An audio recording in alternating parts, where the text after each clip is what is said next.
Bonjour à tous et bienvenue dans ce 8e épisode de la série Grand Tour. Aujourd'hui, on va s'attaquer à l'équipe Bahrain Victorious. L'équipe sort de deux grosses saisons en 2021 et en 2022. Au début de la saison 2023, l'effectif reste assez proche de celui que l'on a pu voir en 2022, mais il faut quand même noter le départ de Sonny Colbrelli qui a pris sa retraite après un problème cardiaque, Gillian Tuns et Jan Tratnik. Le premier coureur dont j'aimerais parler, c'est Phil Bowes. Il est resté sur sa lignée de la saison 2022 qui était très bonne et a remporté en début de saison une victoire sur le Tour Down Under, sa seule victoire de la saison. Il a été placé sur tous les autres objectifs de sa saison en 2023. Mais dans le secteur des sprints, la véritable confirmation est celle de Jonathan Milan. En 2022, il avait remporté son premier succès professionnel, mais cette année, il a remporté une victoire sur le Tour d'Italie, son premier grand tour, et en plus de cela, il a remporté le maillot de meilleur sprinter. Autre confirmation de la saison 2023, Santiago Buitrago. Le Colombien de 24 ans a remporté une étape sur le Tour d'Italie pour la deuxième année consécutive et a terminé dans le top 10 du Tour d'Espagne en fin de saison. Et le plus important, c'est qu'il a été performant tout au long de l'année et a été en progression par rapport à l'année précédente. Voilà pour les progressions et les confirmations par rapport à l'année 2022, mais les trois grands artisans de la saison 2023 sont Pello Bilbao, Wout Poels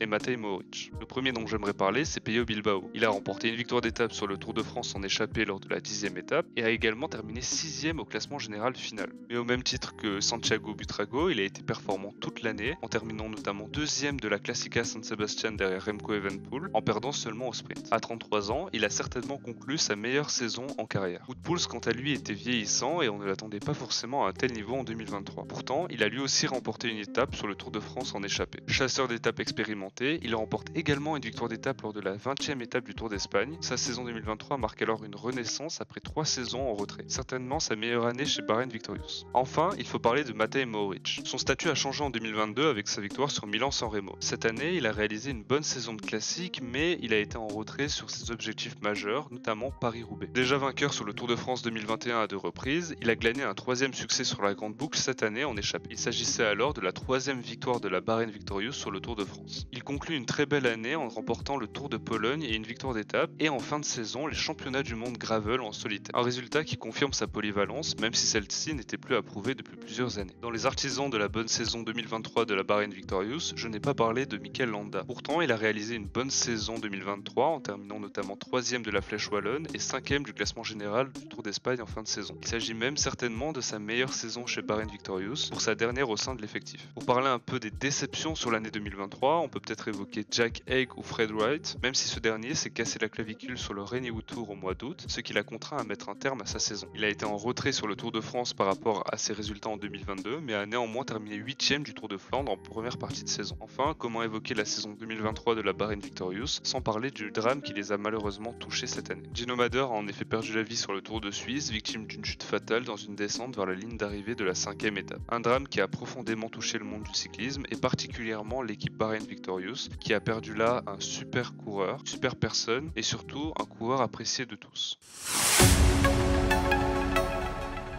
Durant l'été, l'équipe Bahrain Victorious n'a pas effectué beaucoup de changements, mais on peut noter le départ de deux coureurs majeurs. Premièrement, Jonathan Milan, qui avait su s'imposer comme le meilleur sprinter de l'équipe en 2023 et qui rejoindra l'équipe Lidl Trek pour 3 saisons dès 2024. Mais aussi Mikel Landa, donc, qui rejoindra l'effectif de Soudal Quick-Step en 2024, après 4 saisons dans l'effectif de l'équipe Bahrain Victorious. Il a souvent été malchanceux, notamment sur le Tour d'Italie 2021, et son meilleur résultat sur un grand tour a été une 3e place du Tour d'Italie 2022. Peu de départs donc, mais aussi peu d'arrivées pour la saison 2024.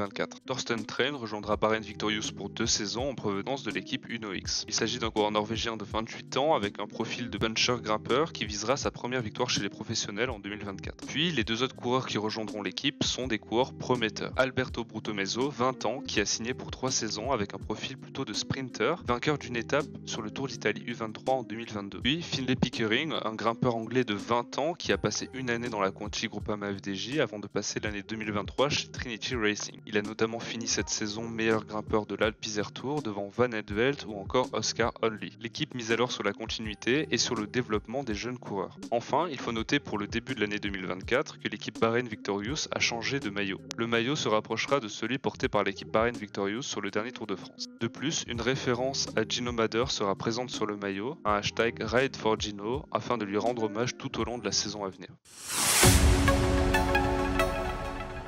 27 coureurs composeront alors l'effectif de la Bahrain Victorious pour 2024. Deux secteurs affaiblis pour moi, le premier est le pôle des grands tours avec aucun coureur capable de réaliser un top 5 au classement général. Les espoirs dans ce domaine reposeront sur Pello Bilbao, auteur d'une magnifique saison 2023, et sur Jack Haig qui lui devra au contraire se relancer en 2024. On pourra également attendre les confirmations de Santiago Buitrago sur les classements généraux des courses par étapes et des grands tours, lui qui a terminé 10e du dernier Tour d'Espagne. L'autre secteur affaibli, c'est celui des sprints. Phil Boos avancera comme chef de file avec Niklas Arndt pour l'épauler dans les arrivées massives. Puis, on peut désigner deux secteurs dans lesquels l'équipe Bahrain Victorious peut espérer des bons résultats en 2024. Les classiques printanières dans un premier temps, autour de Matej Mohoric qui en a fait l'une de ses spécialités, ancien vainqueur de San Remo et qui vise depuis 2 saisons Paris-Roubaix. Mais aussi Fred Wright, 2 fois top 10 du Tour des Flandres avec un profil capable de performer sur toutes les classiques flandriennes. On pourra également attendre l'équipe Bahrain Victorious sur les Ardennaises avec Buitrago qui a signé une très belle 3e place de Liège-Bastogne-Liège cette année. Une surprise quand même parce qu'il s'agissait de la seule classique auquel il a participé au printemps en préparation du Tour d'Italie. L'autre secteur dans lequel on peut attendre des bons résultats de l'équipe Bahrain Victorious en 2024, c'est la chasse aux victoires d'étape sur les courses par étapes et sur les grands tours. Beaucoup de coureurs sont capables d'atteindre cet objectif, notamment des coureurs d'expérience comme Wout Poels, Caruso ou Pello Bilbao.